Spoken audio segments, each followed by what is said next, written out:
Agresive, nga njerë nuk i lejon, po nga njerë ta jep mundësinë, është interesante. Nga njerë nuk i lejon, për shembull simbolet, siç është logoja e ushtrisë lirimtare, nga njerë nuk ta pranon.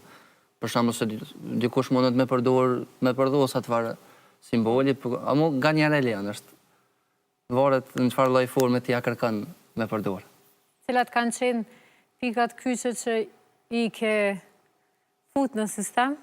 Pikat kyçe, domethënë, i kom probleme, domethënë, në vujtjen, tani, domethënë, si është zgjuk populli për me i rezistu okupatorit. Serb. Okej. Me që u përsëri. Zë Jakubaj, cili është mendimi juaj për këtë video të shkurtë të krijuar nga Erblini?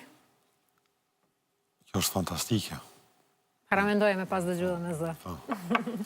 Po ja, që kjo është që dhe më thonë, këtu për sa 20 minuta që jemi këtu, dhe më thonë, i patëm 3 skena, 4 sa kënë, një jashtëzakonisht emocionale. Të shveshki pyetje, apo të fotografi si referenca, apo vetëm me tekst, që e ki shkru pyetje? Jo, ty për shumë, veç ja kërkan fatën, dhe më thonë, fotografi... Në më ti nuk i ki thonë fotografi, ti veç... Komandën për fotografi? Jo.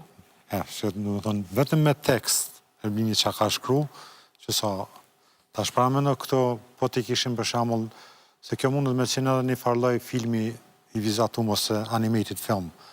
Duke u bazun këto, tash normal që peshojmë që pedina që është film i animum, tash bashkarisht me zonën e aktorëve, tekstin, muzikan prapa vit, del një film fantastik, del shumë. Dhe më thonë pa përdor aktor.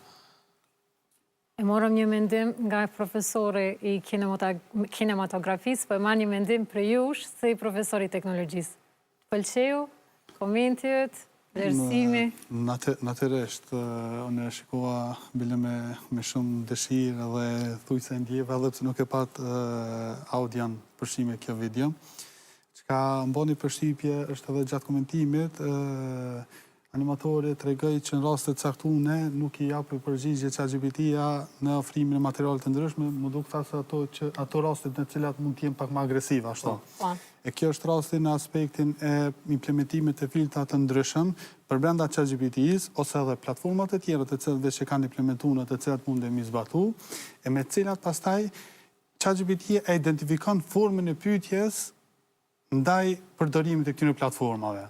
Shembull, është si kurse rasti kur neve na lejohet mundësia të shprehunit, mirë po jo mundësia të ofendumit.